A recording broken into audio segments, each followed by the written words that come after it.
वटपौर्णिमा हा सण प्रत्येक सवाशीण महिलेसाठी अत्यंत खास असा सण आहे। प्रत्येक सवाशीण महिला वटपौर्णिमे दिवशी वटपौर्णिमेचं व्रत करत असते आणि वडाच्या झाडाचे पूजन करून वडाच्या झाडाला प्रदक्षिणा मारून वडाला धागा गुंडळत असते। याच्या मागे एक कारण आहे, ते म्हणजे वडाला म्हणजेच वटवृक्षाला ज्याप्रमाणे दीर्घायुष्य असते त्याचप्रमाणे आपल्या पतीला देखील दीर्घायुष्य लाभावे, आपल्याला अखंड सौभाग्य मिळावे, आपल्या पतीची दिवसेंदिवस प्रगती व्हावी, नावलौकिक व्हावा आणि आपला संसार सुखाने भरून जावा, आपल्या घरादारामध्ये सुख समृद्धी नांदावी यासाठी वटपौर्णिमेचे व्रत केले जाते।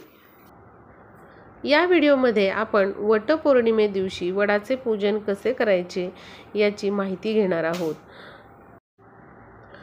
तुम्ही घरच्या घरी देखील वडाचे पूजन करू शकता किंवा बाहेर जाऊन वडाच्या झाडाचे पूजन वटपौर्णिमे दिवशी करू शकतात। तर दोन्हीही पद्धती मी तुम्हाला सांगणार आहे। अत्यंत साधी सोपी अशी पूजा असते। फक्त काही ज्या वस्तू आहेत त्या वटपौर्णिमेच्या वडाच्या पूजेमध्ये वापरणं महत्त्वाचं आहे, तर ते आपल्याला बघायचं आहे। याशिवाय उपवास जर तुम्ही करणार असाल या दिवशी तर तो कसा करायचा आहे, कधी सोडायचा आहे, उपवास न करता तुम्ही हे व्रत कसं करायचं आहे हे देखील मी तुम्हाला सांगणार आहे। तर नक्कीच तुम्ही हा व्हिडिओ बघा, व्हिडिओला जास्तीत जास्त शेअर करा। वडाचे पूजन करण्यासाठी वडाचे झाड जिथे आहे त्या ठिकाणी आपल्याला जायचे आहे, किंवा तुम्ही घरामध्ये तुमच्या अंगणामध्ये असेल झाड लावलेले असेल तरी देखील तुम्ही त्या झाडाचे देखील पूजन करू शकता।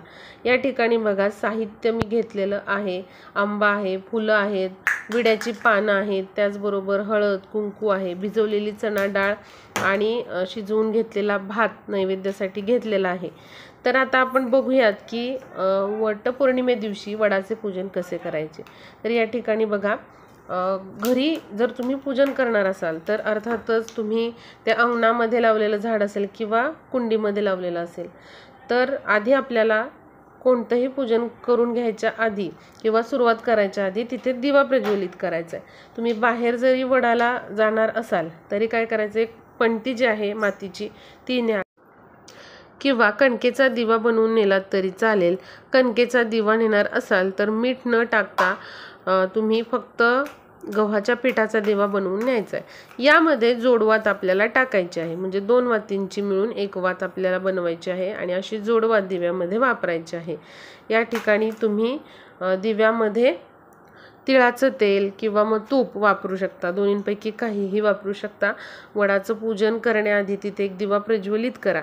घरी करणार असाल तर तिथे कुंडीसमोर किंवा त्या रोपासमोर वडाच्या तुम्ही पणती प्रज्वलित करा, दिवा प्रज्वलित करा। बाहेर करणार असाल झाडाजवळ जाऊन तर तिथे देखील दिवा प्रज्वलित करा। दिव्याचं मुख जे आहे ते दक्षिणेला येऊ द्यायचं नाही। आता काय करायचं, पानाचा विडा ठेवायचा, म्हणजे जोडपान ठेवायचं, त्यावर थोडेसे तांदूळ ठेवायचे, त्यावरती सुपारी ठेवायची, सुपारीला अष्टगंध, हळद, कुंकू वाहून घ्यायचं आहे। म्हणजेच काय, आपल्याला गणपतीचं पूजन करायचं आहे। अक्षता वाहून घ्यायच्या आहेत। कोणत्याही शुभ कार्याच्या सुरुवातीला गणपती बाप्पांचं पूजन करणं महत्त्वाचं आहे, म्हणून गणपती बाप्पांच्या आशीर्वादाने आपल्याला आधी अशा प्रकारे सुपारीचं पूजन करून घ्यायचं, म्हणजेच गणपती बाप्पांचं पूजन करून घ्यायचं। त्यांना जानवं जे असतं म्हणजे कापसाचं वस्त्र ते घालायला विसरायचं नाही, फूल अर्पण करायचं आणि वक्रतुंड महाकाय सूर्यकोटी समप्रभ निर्विघ्नं कुरु मे देव सर्वकार्येषु सर्वदा, अशा प्रकारे हात जोडून गणपती बाप्पांना काय म्हणायचं, तर माझ्या या शुभ कार्याच्या प्रसंगी तुम्ही यावं आणि तुमच्या आशीर्वादाने माझं हे व्रत पूर्ण व्हावं, अशी तुम्हाला तिथे इच्छा बोलायची आहे। खडी साखरेचा नैवेद्य, गुळ खोबऱ्याचा नैवेद्य गणपती बाप्पांना दाखवायचा। एक सुपारी तुम्ही जाताना नेऊ शकता। जर तुम्ही बाहेर जाणार असाल वडाला तर तिथे तुम्ही काय करा, एक सुपारी जी आहे ती बरोबर न्यायची आहे। आता काय करायचं आहे, तर कुंकू आणि हळद पाण्यामध्ये मिक्स करायचे आणि त्याने एक स्वस्तिक जे आहे तर त्या कुंडीवर आपल्याला काढायचं आहे। मध्ये 4 बिंदू द्यायचे आहेत स्वस्तिकला आणि थोड्या अक्षता ज्या आहेत त्या स्वस्तिकला लावून घ्यायच्या।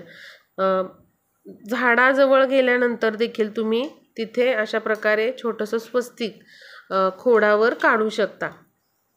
आता बघा, वडाचं जे झाड आहे त्याला 5 हळदी कुंकवाची बोटं जी आहेत ती लावून घ्यायची।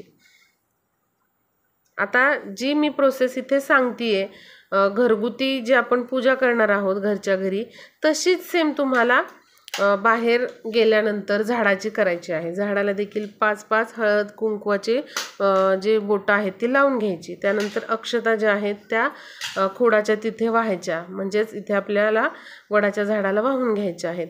त्यानंतर बघा, स्वच्छ पाणी आपल्या घरून न्यायचं आहे, एखाद्या बाटलीमध्ये न्या तुम्ही, आणि तिथे गेल्यानंतर एखाद्या तांब्याच्या भांड्यामध्ये कलशामध्ये ते पाणी ओतायचं, त्यामध्ये चिमूटभर हळद टाकायची आहे आणि अगदी थोडंसं अर्धा चमचाभर आपल्याला कच्चं दूध या पाण्यामध्ये टाकायचं आहे आणि असं पाणी जे आहे ते आपल्याला वडाच्या झाडाला अर्पण करायचं आहे, खोडाच्या तिथे अर्पण करायचं। आता तिथेच आपल्याला झाडाजवळ खोडाजवळ ओटी भरायची आहे सावित्री देवीची। त्यासाठी बघा, एक ब्लाऊज पीस आपल्याला न्यायचा आहे, त्याचबरोबर हिरव्या बांगड्या, शृंगाराचं साहित्य, हळद कुंकू। हे शृंगाराचं साहित्य तुम्हाला विकत मिळेल वटपौर्णिमे दिवशी, तर ते तुम्ही या ठिकाणी ठेवायचं आहे। हिरव्या बांगड्या जरूर आपल्याला अशा प्रकारे ओटीमध्ये ठेवायच्या आहेत आणि एक पाणी असलेला चांगला नारळ जो आहे तो ठेवायचा आहे। शेंडी जी आहे नारळाची ती आपल्याला पुढे करायची आहे। त्यानंतर बघा, हातामध्ये गहू घ्यायचे आहेत, सुपारी घ्यायची आहे आणि आपल्याला अशा प्रकारे गव्हाने ओटी भरायची आहे। त्यानंतर हळकुंड आणि गहू घ्यायचे आहे आणि पुन्हा आपल्याला ओटीमध्ये अशा प्रकारे हे ठेवायचं आहे। अशा प्रकारे जे 5 साहित्य असतात पूजेचे ते या ठिकाणी आपल्याला गव्हाबरोबर ओटीमध्ये ठेवायचे। आता ओटीमध्ये आंबा आवर्जून ठेवायचा आहे, एखादं फळ असेल सफरचंद केळी ते ठेवायचं आहे, गजरा फूल किंवा वेणी हे ठेवायचं आहे। तर अशा प्रकारे आपल्याला काय करायचं आहे, तिथे वडाच्या झाडाजवळ सावित्री देवीची ओटी भरायची आहे। या दिवशी आंब्याचा विशेष मान असतो। आपल्याला या ठिकाणी वडाच्या झाडाला देखील एक आंबा जो आहे तो तिथे अर्पण करायचा आहे, ठेवायचा आहे। ओटी ठेवण्यासाठी तुम्ही एखादी पत्रावळी किंवा एखादा पेपर देखील नेऊ शकता। आता अशा प्रकारे ओटी तिथे भरल्यानंतर, ओटी ठेवल्यानंतर आपल्याला वडाच्या झाडाला धागा गुंडाळायचा आहे। त्यासाठी जो सुती धागा असतो तो आपल्याला न्यायचा आहे आणि अशा प्रकारे आपल्याला हा जो सुती धागा आहे तो वडाच्या झाडाला गुंडाळायचा आहे। 7 प्रदक्षिणा आपल्याला मारायच्या आहेत आणि अशा प्रकारे 7 वेळा जो धागा आहे तो आपल्याला वडाला गुंडाळायचा आहे। आणि धागा गुंडाळत असताना आपल्याला एक मंत्र म्हणायचा आहे। मंत्र असा आहे, वटमूले स्थितो ब्रह्मा वटमध्ये जनार्दनः वटाग्रे तु शिवो देवः सावित्री वट संश्रिता। असा हा मंत्र आहे, तो आपल्याला वडाला धागा गुंडाळत असताना म्हणायचा आहे। त्यानंतर तिथे आपल्याला खडी साखर, त्याचबरोबर जी भिजवलेली चणा डाळ, भात, शिजवून नेलेला भात जो आहे तर तो देखील ठेवायचा आहे। नैवेद्यामध्ये भिजवलेली चणा डाळ, शिजवलेला भात आणि त्यावर साखर किंवा खडी साखर अवश्य आपल्याला ठेवायची आहे। भिजवलेल्या चणा डाळीचं म्हणजेच हरभरा डाळ जी असते तर तिचं अत्यंत महत्त्व असतं। या दिवशी पुरणपोळ्यांचा देखील स्वयंपाक केला जातो, तर तो देखील तुम्ही नैवेद्य ठेवू शकता। आणि आपल्याला असा हा जो नैवेद्य आहे, भिजवलेली चणा डाळ, भात आणि साखर किंवा खडी साखर हे देखील तिथे ठेवायचं आहे। आता बघा, अशा प्रकारे वडाचं पूजन झाल्यानंतर आपल्याला तिथेच 5, 7 किंवा एका तरी सवाष्णीची ओटी भरायची आहे।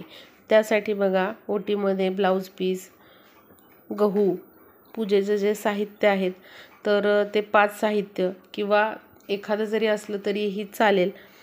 त्याचबरोबर आंबा न विसरता आपल्याला या ओटीमध्ये द्यायचा आहे आणि अशा प्रकारे ही जी ओटी आहे ती आपल्याला सवाष्णींची भरायची आहे। एका सवाष्णीची 5 किंवा 7 सवाष्णींची ओटी तुम्ही भरू शकता। जिथे तुम्ही वडाचं पूजन केलेलं आहे वडाच्या झाडाचं तिथेच तुम्ही ओटी भरली तरी चालेल. घरी तुम्ही जर वडाचं पूजन करणार असाल तर तुमच्या घरी सवाष्णींना तुम्ही हळदी कुंकवासाठी बोलवायचं आहे, त्यांची ओटी भरायची आहे. कमीत कमी एका तरी सवाष्णीची ओटी तुम्हाला या दिवशी भरायची आहे. तुम्ही सवाष्णींच्या घरी जाऊन ओटी भरली तरीही चालेल, पण ओटीमध्ये आंबा न विसरता आपल्याला द्यायचा आहे. या व्यतिरिक्त तुम्ही शृंगाराचं साहित्य, गजरा, वेणी हे साहित्य देखील त्यांना देऊ शकता. पूजेचा शुभ मुहूर्त मी सांगते. 10 जून 2025ला मंगळवारी वटपौर्णिमा आहे आणि 10 जूनला मंगळवारी सकाळी 8 वाजल्यापासून ते दुपारी 2 वाजून 5 मिनिटांपर्यंत वटपौर्णिमेच्या पूजनाचा शुभ मुहूर्त आहे. त्यामुळे मंगळवारी या शुभ मुहूर्तामध्ये तुम्ही पूजन करून घ्यायचं आहे. त्याचबरोबर जर तुम्ही उपवास करणार असाल तर मंगळवारच्या दिवशी आपल्याला उपवास करायचा आहे. जोपर्यंत तुम्ही वडाची पूजा करत नाही तोपर्यंत तुम्ही हा उपवास करायचा आहे. वडाचे पूजन करून आल्यानंतर त्याच दिवशी तुम्ही उपवास सोडू शकता. आणि बघा, ज्यांना अशी इच्छा आहे की संपूर्ण दिवस उपवास करायचा आहे तर त्यांनी संपूर्ण दिवस उपवास करावा आणि संध्याकाळी त्यांनी उपवास सोडला तरीही चालेल. उपवासामध्ये तुम्ही उपवासाचे पदार्थ, फळं हे खाऊ शकता. ज्यांना उपवास करणं शक्य नाही काही कारणांमुळे, त्यांनी उपवास न करता फक्त वडाचे पूजन केले तरीही चालेल, काही हरकत नाही.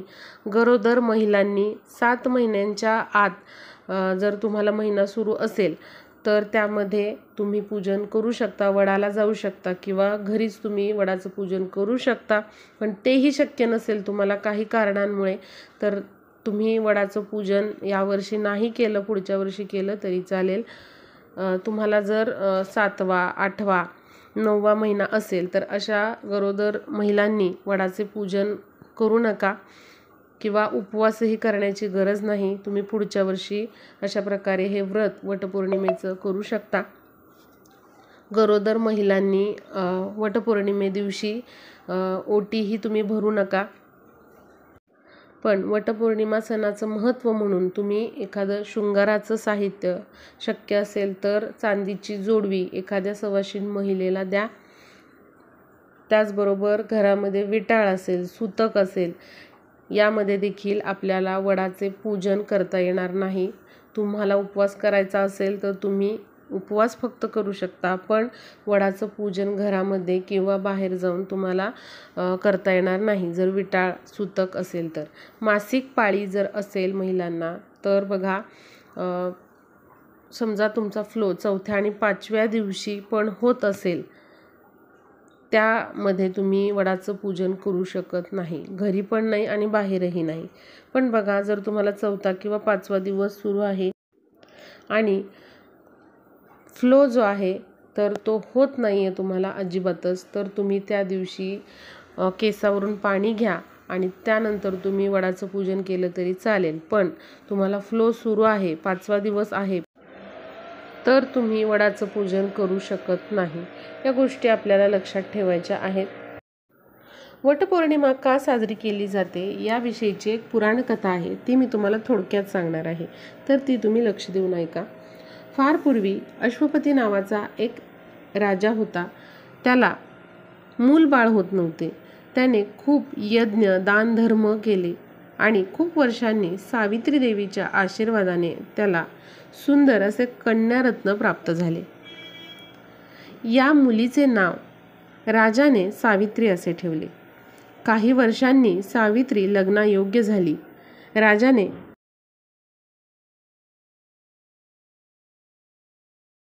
सुयोग्य जोडीदार निवडण्याचे काम सावित्रीवर टाकले.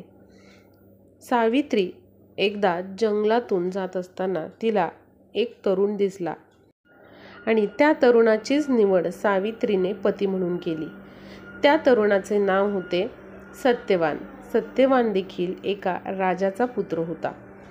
एके दिवशी काही काम करत असताना वटवृक्षावर सत्यवान बसलेला होता. तिथे तो काम करत होता आणि वटवृक्षाच्या झाडावरून पडून सत्यवानाचा प्राण गेला.